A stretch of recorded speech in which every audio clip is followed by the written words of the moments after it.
One of the most perilous times in a church congregation's life,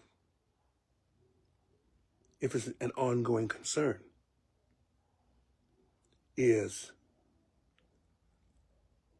the planning of a successor, or specifically the time in between pastors. If the pastor at some time died, was incapacitated seriously enough that he couldn't fulfill his duties, or suffers from dementia or other such disease, or is overcome in sin and has to be taken out. Some would argue that beginning a church is much more difficult. I would say not so. Because in the excitement of starting a church, and I've been through it now, so I have a good idea. Everybody seems to be on the same accord. Everybody likes that church. Because you left another church to come to this church, to begin at the ground level. And you may work more. That's what they may be thinking, they work more. But mentally, you already know what you're doing. You are helping to be a part of something great. But in terms of mental, spiritual disorder, nothing, I don't think, tops it like church succession, or at least potentially that way. Now, it can be godly, but it would mean that everyone has to be on one accord. And in many instances, they're not. Sometimes you'll want a pastor that was not voted by the congregation to be the succeeding pastor. Maybe you were overlooked. And that can lead to some hurt feelings. Well, I thought I was good enough. The pastor trusted me to be his assistant pastor. How come I'm not considered for the place of pastor? You have that danger of that person or those aligned with him or her to begin making apparent their disapproval of what's going on. And that can start divisions within the church, which once started are very, very difficult to stop. So we have to be careful. I'm not saying you have to vote that person, because that person may be, for a very good reason, not pastor material. I've learned to see my own pastor who has grown by leaps and bounds as the Lord is currently leading him into being a pastor. He has to confront issues head on. He has to be someone who almost takes a bullet for his congregation, but he has to be able to discipline as well in a way that doesn't tear up the church, but ultimately lifts it up.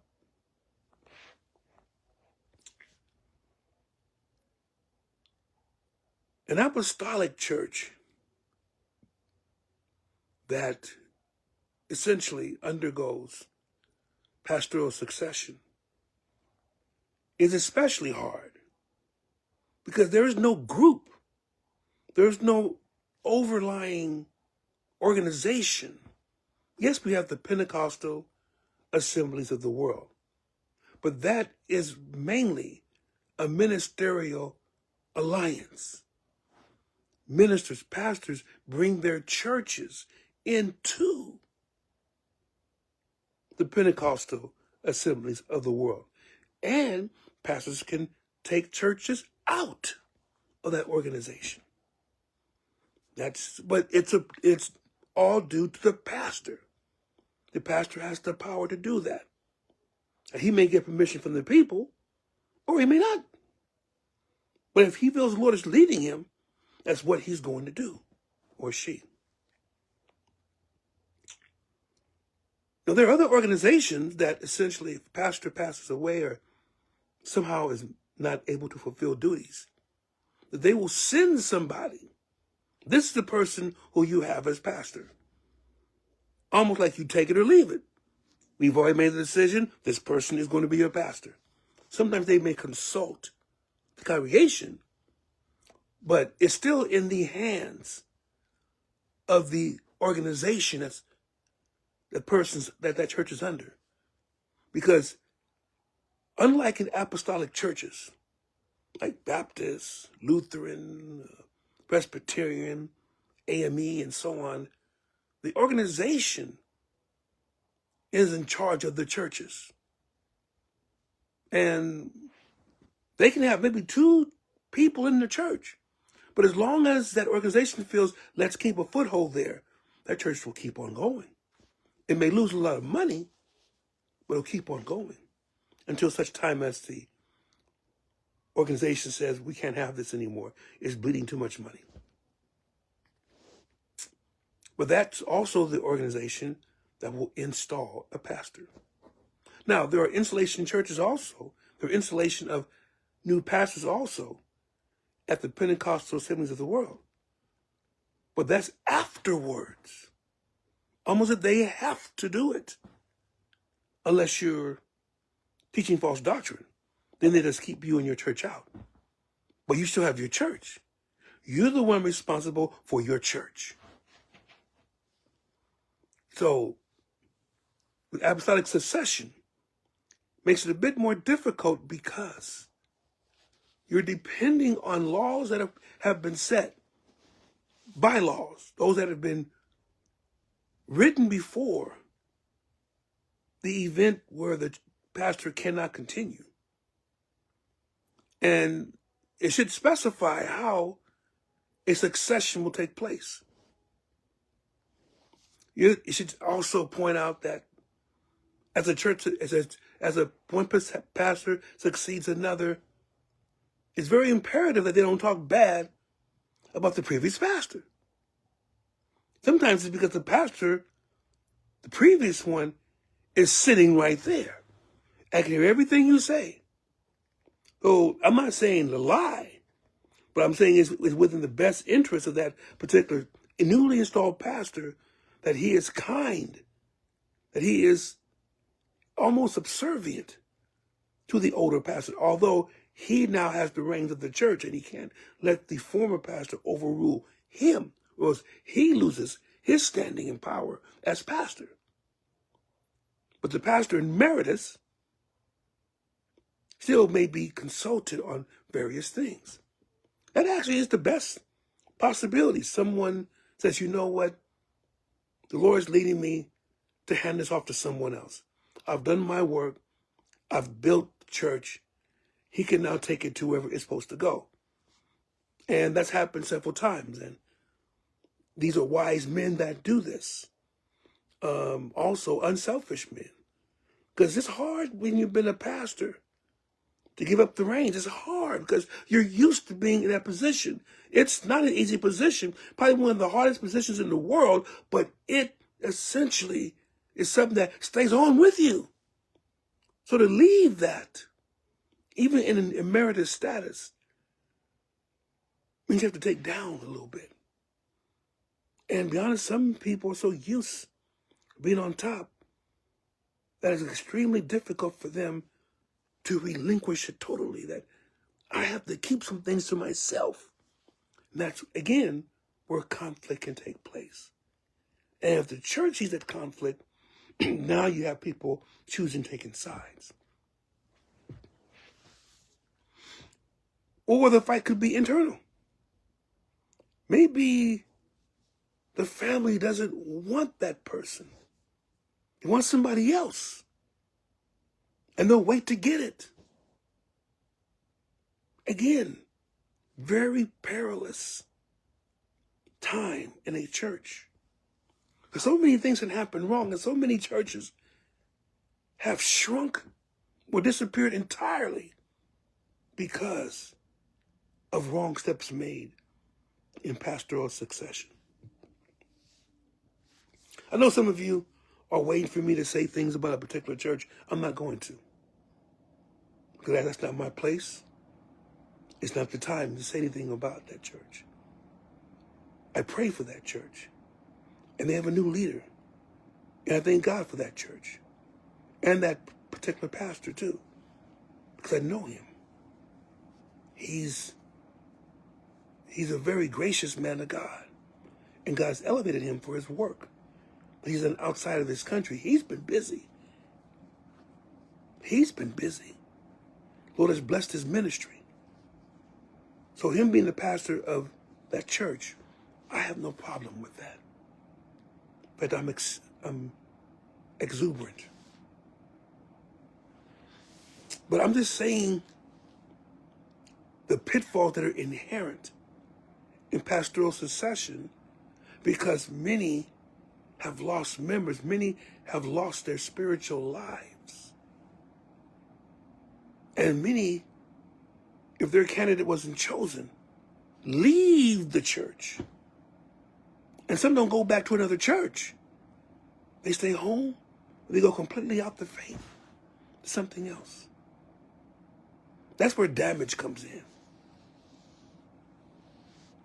So a church should always have in their bylaws a section that spells out what to do if the senior pastor, the pastor who's in charge of everything, should some way, somehow become incapacitated, whether it's serious enough to lead to death, or whether it's being paralyzed and not able to conduct business, whether it's a mental illness that's taken over.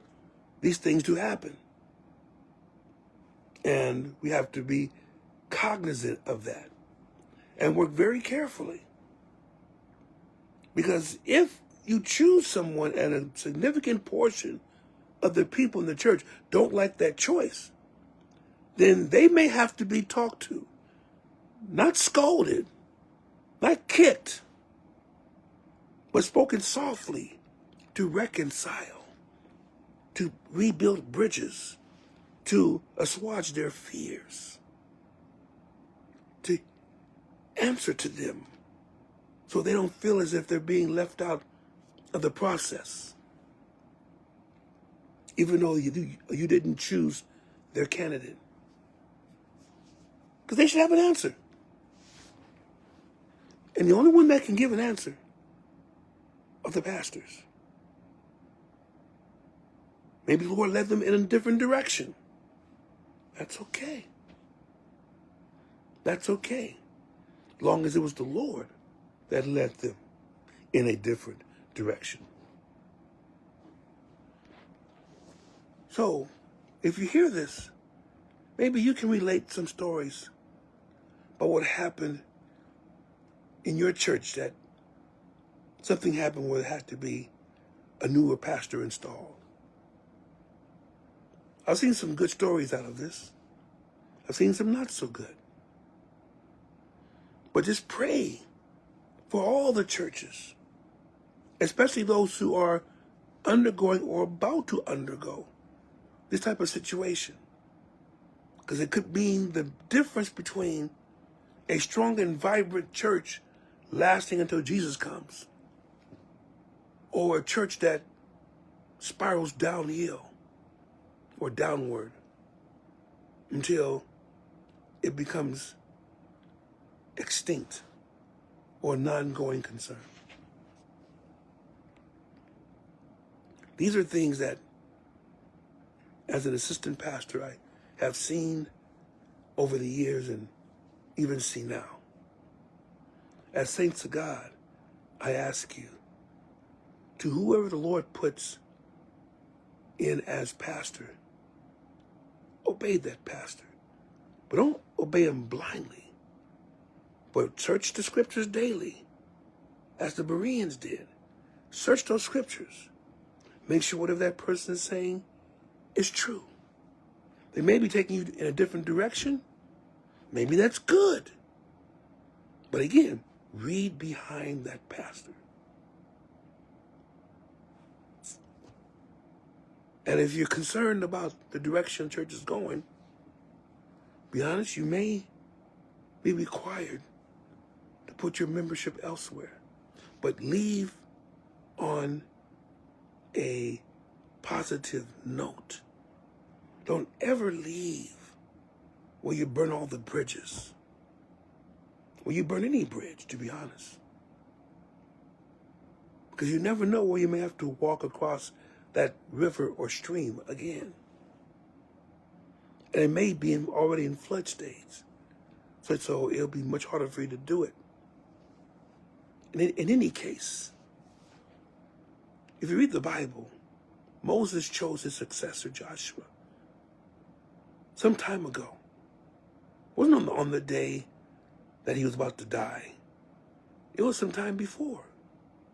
And he related to him what Moses related to Joshua what needed to be done. Because he was to be the man that would take the people over into the promised land. And Moses had no problem doing that. He knew he couldn't live that much longer. He knew that Joshua was the one. And that's what he did. So, it should be like that. Going from one person to another. That way the people can get behind that new person. I know this week or another week or so, there's going to be an installation of a pastor. And I know him. I know his father. His father is a very gracious man who's just made Suffragan bishop. But he felt that it was time to hand the reins over to his son. And this has been like, not yesterday, but months ago, even years ago. That was the plan. And they built to it. And they made it known what was going to happen. And so there was no confusion. There was no subterfuge. There was no backbiting. There was no in dark closets trying to scheme. But it was out there, it was known, and people were able to hear the younger one preach. So now that it's time for him to be installed, it's no problem. There's no problem at all. Now it helped that he was in the family. And Lord also raised the young one up, that he may also deliver the word of God. But pray for that young one, that he's able to bear the burdens of being head of a church now. It's different. It's very different being the head of a church than being an assistant. You now have all the burden. The ball's in your court all the time. But at least he has the ear of his father, who I know will give him lots of pearls of wisdom, so he's not by himself. As I said before, that's probably the best case of all, when you voluntarily give the reins of the church to somebody else. It's difficult. I got it. But maybe for the best church, so you can avoid any scandal or any trouble within the church, any fights, any splits that may cause people to leave. He was groomed, he's ready, and now he takes it. And I'm sure that was according to the bylaws that church has written. So if you learn nothing else during this session, 2 things dealing with pastoral succession. Number 1, have your bylaws specify what's to be done, how it's to be conducted, maybe even the time frame which is to happen. And number two, it may be better if the pastor himself or herself chooses the successor. I remember there's another church where that took place. And it was very smooth. People got behind that particular person who became pastor of that particular church, and it's going on. One of the flagships of our organization. Yeah, a lot to learn, but your part is to support the growth of the ministry, no matter who's the pastor. Love you all. God bless you. And take care in Jesus' name.